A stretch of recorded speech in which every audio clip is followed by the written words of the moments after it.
तुम बरसों से मेरी वफादारी कर रहे हो, मेरे लिए काम करोगे?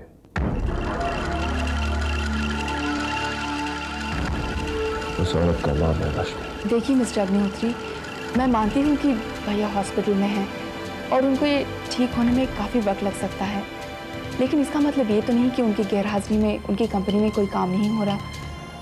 जब से भैया गए हैं मैंने दिन रात एक करके उनके हर क्लाइंट के डेडलाइंस के पहले ऑर्डर पूरे किए हैं और किसी को भी मैंने मायूस नहीं होने दिया। पुराने ऑर्डर्स पूरे करने और नए ऑर्डर्स तैयार करने में काफ़ी फ़र्क है रश्मि जी। शायद ये बेसिक फ़र्क आप नहीं जानते। इससे जाहिर होता है कि एक्सपोर्ट गारमेंट के बारे में आप कितनी नासमझ हैं। आई एम सॉरी, मैंने आपको पहचाना नहीं। आपकी तारीफ? मैडम, मैं विशाल एंटरप्राइजेस में एक्सपोर्ट इंचार्ज हूँ। कौशिक मेरा नाम है। रही अपनी तारीफ की बात, तो अपनी तारीफ में सिर्फ इतना ही कहूँगा कि विशाल एंटरप्राइजेस की तरफ से मैं जहाँ भी जाता हूँ ऑर्डर्स विशाल एंटरप्राइजेस को ही मिलते हैं। हाँ मिस्टर अग्निहोत्री, अगर आपको विशाल एंटरप्राइजेस को ही बुलाना था तो मुझे अपॉइंटमेंट देने की क्या ज़रूरत थी? आप मुझे गलत समझ रही हो। दरअसल मैं तो जानता भी नहीं था कि आप आए हुए हैं, और आपने विशाल एंटरप्राइजेस का नाम तो सुना ही होगा। अगर कोई बगैर अपॉइंटमेंट के वहाँ से यहाँ चला आए तो मैं इनकार तो नहीं कर सकता ना।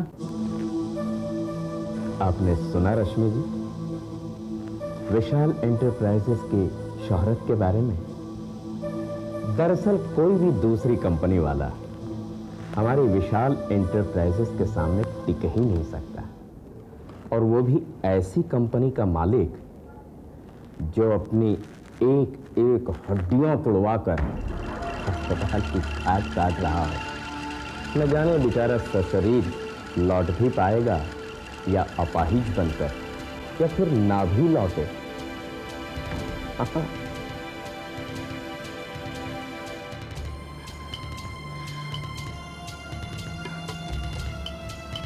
अगर आप इस छिछोरेपन पर उतर आ ही गए हैं तो मैं मिस्टर अग्निहोत्री को ज़रूर बताना चाहूँगी कि विशाल एंटरप्राइजेज आज कितना मजबूत है। मिस्टर अग्निहोत्री, इनसे पूछिए क्या ये सच नहीं कि विशाल एंटरप्राइजेज की फैक्ट्री जल चुकी है? क्या ये सच नहीं कि उसे तैयार होने में पूरा 1 साल लगेगा? और इस हालत में ये ऑर्डर कैसे पूरा करेंगे? और अगर ये ऑर्डर पूरा करने के काबिल है ही नहीं तो फिर ये यहाँ क्या कर रहे हैं? क्या ये क्लाइंट की आंखों में धूल झोंकना नहीं है? मुझे ये सब बताने के लिए बहुत बहुत शुक्रिया रश्मि जी। और मैंने भी फैसला कर लिया है कि अब ये ऑर्डर विशाल एंटरप्राइजेस को नहीं बल्कि राज इंटरनेशनल को मिलेगा।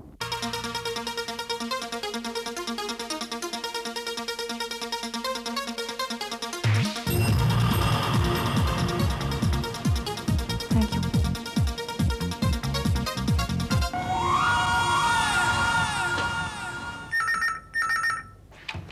हेलो, रश्मि जी बोल रही हैं? जी, आप कौन? जी मैं आपका एक शुभचिंतक कौशिक बोल रहा हूँ। How are you? देखिए, मुझे आपसे और ना ही विशाल के किसी आदमी से बात करने में कोई दिलचस्पी है। लेकिन मैडम, आज जो बात मैं आपसे कहने जा रहा हूँ शायद दुनिया की सबसे ज्यादा दिलचस्प बात होगी आपके लिए। क्या मतलब? मतलब ये मैडम कि मेरे पास कुछ ऐसे सबूत हैं जिससे आप अच्छी तरह ये साबित कर सकती हैं कि विशाल की पत्नी सिर्फ आप नहीं। देखिए, मुझे बहकाने की कोशिश मत कीजिए। मैं अच्छी तरह जानती हूँ कि आप विशाल के वफादार हैं और मुझे सबूत का लालच देने में आपकी कोई चाल है। लालच नहीं मैडम, सौदा करना हो, सौदा। रही विशाल की बात, तो उसके लिए तो वफादारी भी एक सौदे की ही तरह है। बेशक वो मुझे अपनी वफादारी के लिए मोटी तनख्वाह दिया करता था लेकिन आज विशाल एंटरप्राइजेस का दिवाला निकल चुका है। वो मेरी वफादारी की कीमत क्या देगा। इसलिए मैंने सोचा कि क्यों ना एक नया ग्राहक ढूंढूं अपने लिए जो मेरी वफादारी को खरीद सके, और आपसे अच्छा खरीदार मुझे और कौन मिल सकता है। मैडम, इस वक्त मेरे पास जो माल है, मैं समझता हूं कि उस माल के लिए मुंह मांगी रकम देने वाली महिला मेरे लिए सिर्फ आप होंगे। आप सोचते हैं कि मैं आपकी बातों पर यकीन कर लूंगी? आपके हर शब्द से झूठ की बू आ रही है। हो सकता है मैडम मैं झूठ बोल रहा हूं, मगर इतना जान लीजिए कि अगर मेरी बातों में जरा भी सच्चाई है तो आप विशाल को अपना पति साबित करने के वो सारे सबूत हमेशा हमेशा के लिए खो बैठेंगे। बेशक मेरा कोई फायदा नहीं होगा, मगर हाँ, आपका नुकसान जरूर हो जाएगा।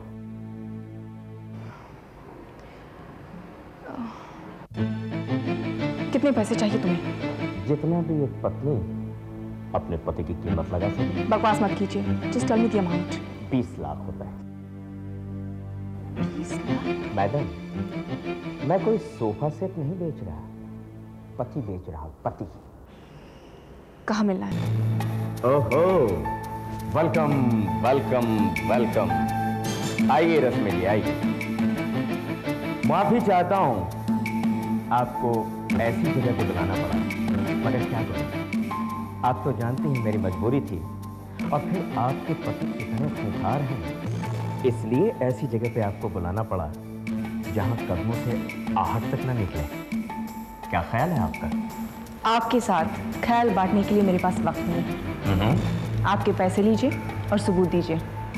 ऐसी भी क्या जल्दबाजी है, इत्मीनान से दीजिए। 20 लाख रुपए हैं, गिनने में थोड़ा वक्त तो लगेगा। तो आप पैसे गिनेंगे भी? यकीन मानिए रश्मि जी, मैं उतना वक्त नहीं लगाऊंगा रुपए को गिनने में जितना कि एक पत्नी अपने पति के न मिलने पर रातों को तारे गिनने में लगा देती है। ये लीजिए। Thank you. Miss Rashmi, you are under arrest. आपको शरीफ लोगों को बदनामी की धमकी देने और उनसे पैसे लूटने के जुर्म में गिरफ्तार किया जाता है। क्या? ये क्या कह रहे हैं आप? आपको किसी ने गलत इंफॉर्मेशन दी है। इसका फैसला पुलिस स्टेशन में ही होगा। आप मुझे जबरदस्ती गिरफ्तार नहीं कर सकते। मैं बेगुनाह हूँ और एक बेगुनाह को गिरफ्तार करके आप गुनहगार बनेंगे। क्या आप ये साबित कर सकती हैं कि आप बेगुनाह हैं? क्या आप साबित कर सकते हैं कि मैं गुनहगार हूँ? क्या आपके पास कोई सबूत है, गवाह है? गवाह मैं हूं इंस्पेक्टर साहब। जी हाँ, ये औरत मिस्टर विशाल सक्सेना को हमेशा धमकी देती रही है कि मिस्टर विशाल इनकी हर डिमांड पूरी करते रहे, वरना ये गली गली उनके इज्जत की नीलामी करती फिरेंगे कि ये मिस्टर विशाल की पत्नी है। You liar! मैंने विशाल से कोई डिमांड नहीं की। मैं उसकी पत्नी हूँ और ये धमकी नहीं, सच्चाई है। इस औरत की बात पे यकीन मत कीजिए इंस्पेक्टर साहब। हेरा फेरी इस औरत का धंधा है और जिसके जरिए इसने बेपनाह दौलत कमा रखी है। ये झूठ है, ये झूठ बोल रहा है। He's lying! ये सच है इंस्पेक्टर साहब, और जिसका सबूत है ये 20 लाख रुपए से भरा ब्रीफकेस। जी हाँ, ये रुपए मैं इसे देने के लिए यहाँ लाया था, क्योंकि इसने मुझे भी धमकी दी थी कि अगर मैंने इसकी बात न मानी तो ये गली गली मुझे बदनाम करती फिरेगी कि मैं इसका पति हूँ। कैसी है मिसेस विशाल सक्सेना?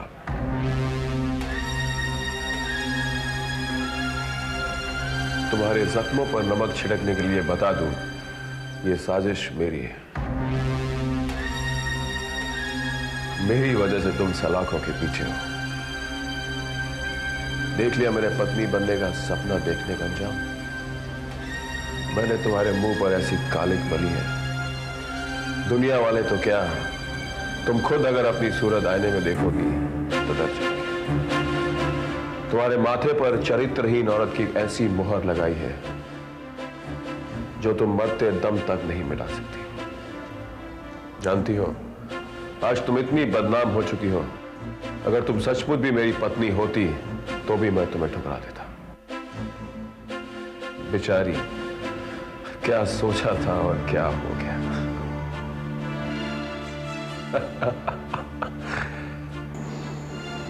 हंसो विशाल, जी भर के हंस लो, लेकिन इतना समझ लो कि तुमने मेरा नहीं अपना मजाक उड़ाया है। एक पति अपनी पत्नी की इज्जत की जान से बढ़कर रक्षा करता है, लेकिन तुमने अपने ही पत्नी की इज्जत को जमाने के सामने दाग लगाया है। जिस औरत की इज्जत को अपनी इज्जत समझना तुम्हारा फर्ज है, तुमने उसी औरत को खुलेआम चरित्रहीन कहा है।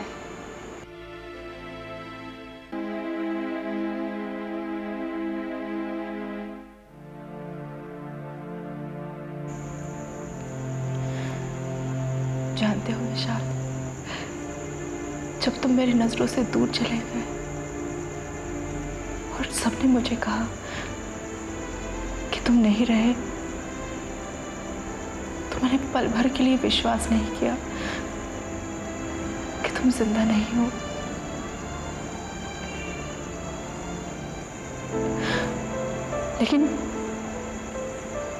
लेकिन आज जब तुम मेरी नजरों के सामने हो, तुमने मुझे विश्वास दिला दिया कि मेरा विशाल नहीं रहा, मेरा विशाल नहीं रहा।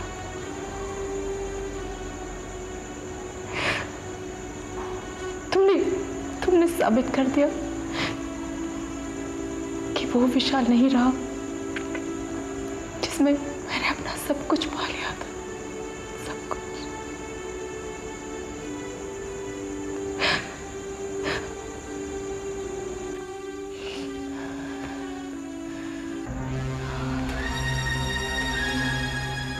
तुम एक पागल जंगली दरिंदे हो और तुम्हें सही रास्ते पर लाने के लिए मुझे भी दरिंदा बनना पड़ेगा। हाँ विशाल, जिस दिन मैं इन सलाखों से बाहर निकली, मैं तुम्हारा दिन का चैन, रातों की नींद छीन लूंगी और तुम जिंदगी भर कोसते रहोगे अपने आप को कि तुमने एक औरत के चरित्र पर लांछन लगाने की जुर्रत की।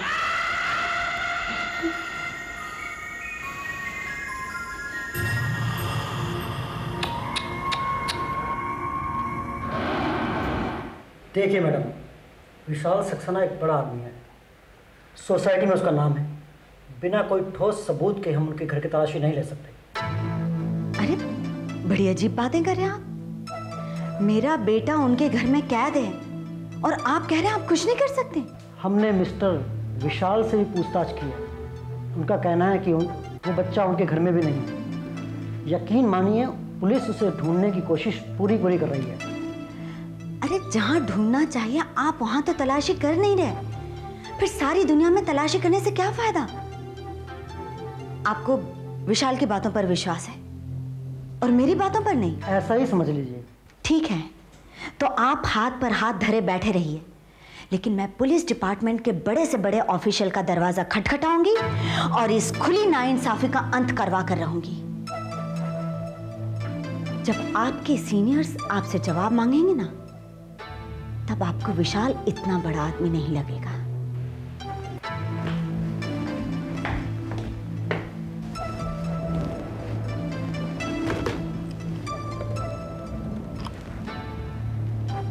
Can I speak to DCP Malhotra? कहाँ गए? कब तक आएंगे?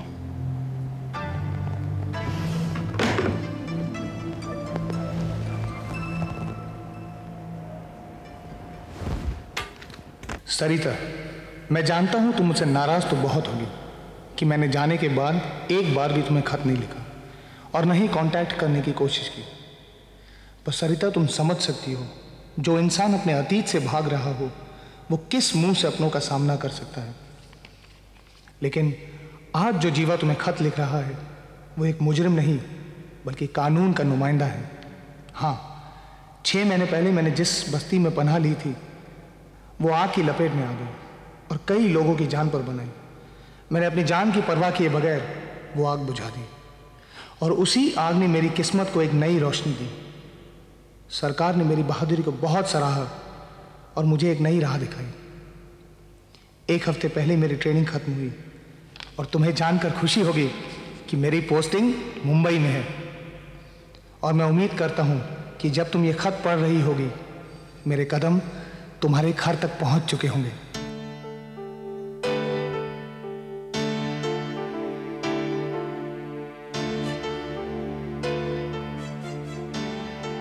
जीवा, तुमने कहा था ना सरिता कि एक दिन इतना ऊंचा उठना कि दुनिया वाले तुम्हारे नाम को सलाम करें। जो हौसला तुमने मुझे दिया, ये वर्दी उसी हौसले की देन है। अमित, अमित, कहाँ गए वो? अमित, अमित, जीवा, अमित, अमित यहाँ पर नहीं है। यानी कहाँ है वो? मिस्टर विशाल, मुझे आपके घर की तलाशी लेनी। हमें रिपोर्ट मिली है कि आपने डॉक्टर सरिता के बेटे को किडनैप किया। Search the place.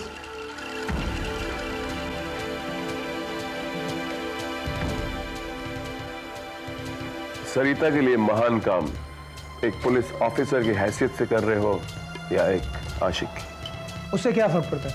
फर्क पड़ता है, इस वर्दी को फर्क पड़ता है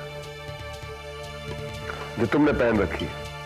पहले तुम सरिता के लिए हेल्थ वर्कर बन गए, फिर मेरे बच्चे के बाप बन गए, आज इंस्पेक्टर भी बन गए। और कल अगर तुमने कोई और काम पकड़ लिया तो इस वर्दी का कितना अपमान होगा। मिस्टर विशाल, कल जो होगा सो देखा जाएगा, लेकिन आज मैं इस वर्दी का अपमान नहीं होने दूंगा। मैं किसी भी हालत में अमित को सरिता के पास पहुंचा के ही रहूंगा। और सरिता तुम पर फिदा हो जाएगी, है ना? इसे कहते हैं सच्चा प्रेमी। औरत का दिल जीतने के लिए पूंछ की तरह चिपका रहता है। आई डोंट माइंड विशाल, क्योंकि आपको जो कहना है कहते रहिए, क्योंकि मैं किसी ऐसे गरीब आदमी की बात का बुरा कैसे मान सकता हूं जो कभी किसी का दिल जीत नहीं पाया, और अगर जीता भी तो लुट गया। रियली मिस्टर विशाल, मुझे आपकी बात का जरा भी बुरा नहीं लगा। लाइक हेल बुरा नहीं लगा। शक्ल के तो एकदम 12 बजे और कहते हैं बुरा नहीं लगा। कोई नहीं। ठीक है, तुम चलो, मैं जरा आता हूं।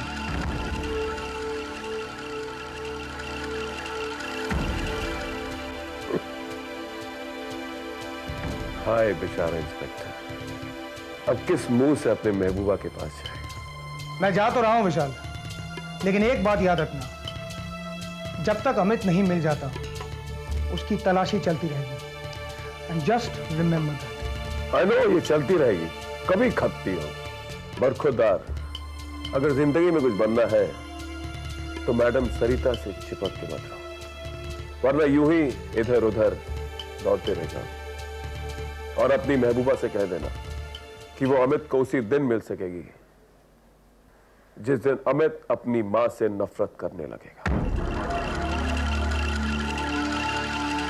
और मैं भरोसा दिलाता हूं वो दिन दूर नहीं।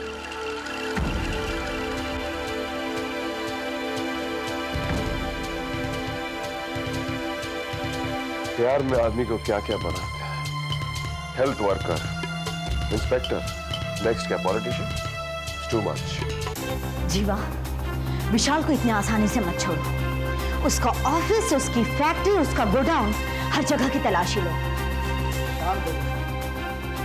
अमित जरूर मिल जाएगा। नहीं जीवा, मैं शांत नहीं बैठूंगी। जब तक अमित नहीं मिल जाएगा मैं शांत नहीं बैठ सकती। मैं अमित को ढूंढने के लिए इस शहर का हर इलाका, हर गली, हर कोना छान मारूंगी।